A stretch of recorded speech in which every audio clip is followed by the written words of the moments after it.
Hey guys, welcome back to Bioinformatics with R. In this lecture, we're going to learn how to quantify differences between two phylogenetic trees with a package called treespace. So comparing trees to differentiate or group them allows researchers to kind of track patterns or identify patterns of evolution. Multiple trees of a single gene tracked across a species or strains. So if you're doing bacteria, strains as opposed to species, can reveal differences in how those genes are changing across the species. So at the core of these approaches, there are metrics that measure the distance between the trees. Here we'll calculate one of these metrics to find pairwise differences between about 20 different trees in 15 different species. Excuse me. So with that, let's just dive right into it. All right, so first things first, let's annotate. So quantifying differences between trees with tree space. First, let's load the required packages. So for this, we're going to need 3 packages. We're going to need the ape package. We're going to need ADE graphics. Oops. And we're going to need tree space. So I'm going to quick run these. All right. So it's still loading, but we'll continue on. Now we need to load all the tree files into a multi-philo object. So this is a organized object of the trees that is required for tree space to read and quantify. So we're going to say tree files are list files, file path, get WD, gene trees, and then we're going to say full names equals true. Alright, so what this is going to do, list files, file path, get working directory. There we go. That's how it should be. So what this is going to do is, what it says list the files and add the file path / working directory. So the home, student, desktop, classroom, my files, gene trees part. And it says list all the files in gene trees. So if we look in the gene trees folder, there's 20 network files. So let's then go tree list L apply tree files read tree. D in there. Okay, so now we have all of our 20 trees listed or read into this object called tree list. So let's look at the class of tree list. As you can see, it's a list, but we need it as a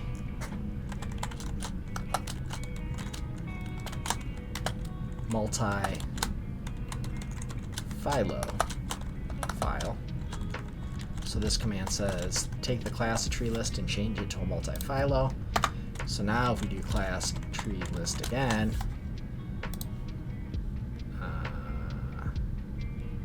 let's put the underscore there that needs to be there. You see that's a multi-philo. So we got it in the form that we want. So now we can compute the Kendall-Colgan distances between trees. This function does a lot of analyses.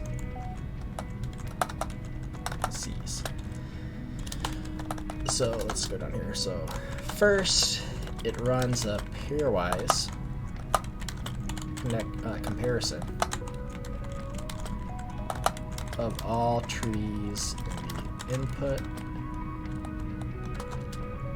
Second, it carries out clustering using PCA, which is principal component analysis.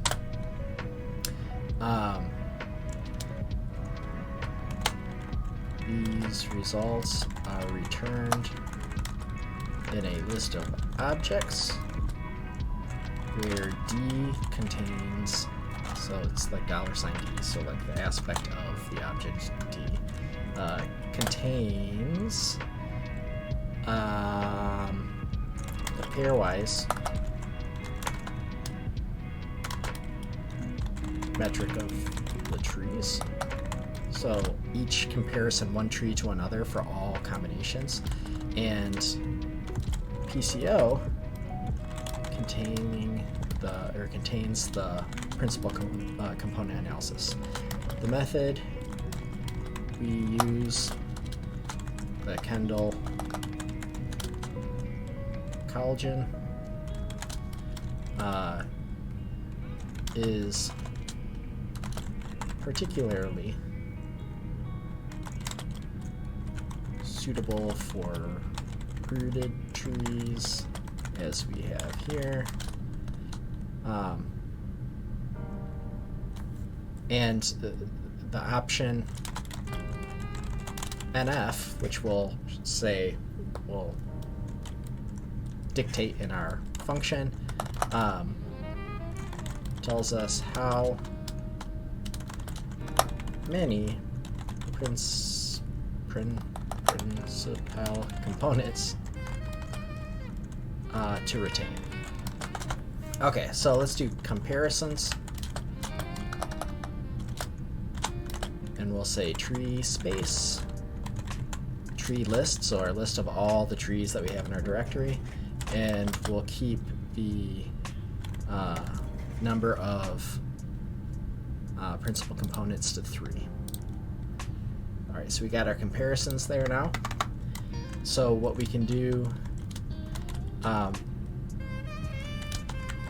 we can plot the pairwise distances between trees with table image. So if we do table image comparisons, and then remember D has, if we contains the pairwise metrics for the trees, so we put D, and then n class equals 25. So this creates a bin, 25 bins, where we're able to make a heat map, right? So if we run this, you can see we have a heat map comparison of tree 1 to tree 1 obviously is null. A comparison of tree 1 will go all the way down here to tree 20, they're very highly similar, but a comparison of tree 1 and tree 16, they're not as similar because it's a lighter color. So we get a kind of a heat map of pairwise comparisons of how similar trees are. And you can change this to more or less, right? So you can change this, we'll change this to 5, right? So if you run it with 5, you'll see that we get a lot less resolution, so to speak. We kind of say there's more leeway in saying something is more similar or less similar. But if we do 40 classes, we'll have a lot more resolution. So you can see, although if you have too many classes, it gets really hard to tell the difference. Like right here, are these two different shades or are those the same shade? It looks like they might be a little different. So 25, we'll go back to 25. But that's what that the number of classes does. All right, we can plot the pairwise. Oops, no, we just did that. So lastly, now let's print the PCA and clusters. This shows us how the group of trees cluster. So plot groves, comparisons, and then we're going to use the other part of our object, PCO. And then lab show equals true, so we're going to show labels. Lab CEX equals 1.5, so this is sizing. So let's run this one. Okay, so we see that this is our principal component analysis. So similar to the RNA-seq section, we want to see things clustered together. That means they're more similar. So you can kind of see things are all kind of all over the place, but we can work on that. So now groves, well, we're not going to change it, but we're going to just determine this clustering, what is considered more similar to each other and less similar to each other. So find groves, comparisons, n-clust equals 4. So let's break this up into 4 clusters. And then plot groves.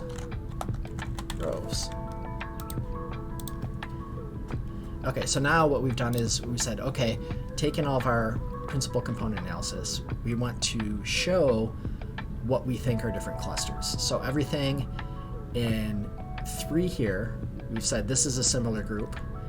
Group 2 has these 4, 1, 2, 3, 4 that are similar. Group 4 has these 2 groups, and group 1 is all by himself, because if we go back and look at our plot,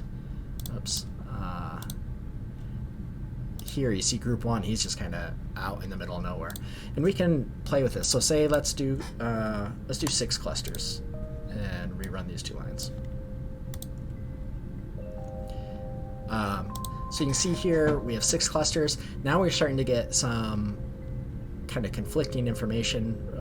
2 is by himself, 1 is by himself, 5 and 3 kind of overlap. So how much information are you really gaining from if these, like what's determining that this is in cluster 5 instead of cluster 3? So you start to get conflicting reports if you try to force too many clusters. But if we do 2 clusters, we get some information. And this, I mean, it's all subjective, right? But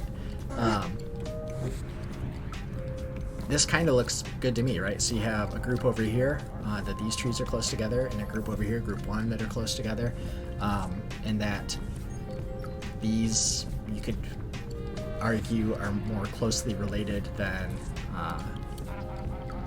comparing 1 to 2, right? So like this one is more closely related to these trees versus this point is more closely related to the other group 2 trees. So that's it. Quick and easy, 12 minutes. Quick and easy, but it's kind of cool to be able to compare trees.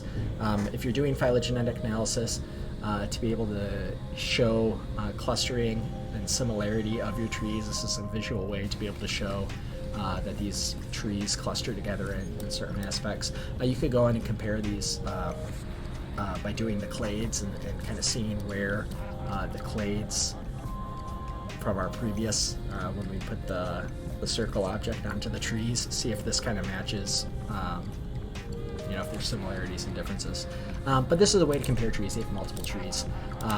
That's all I got for this video. I hope you enjoyed it, making some nice PCA, principal component analysis, to find grouping of similar objects. We do this with RNA-seq. We can do this with trees as well.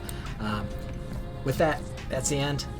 I hope you enjoyed the video, and I'll catch you in the next one.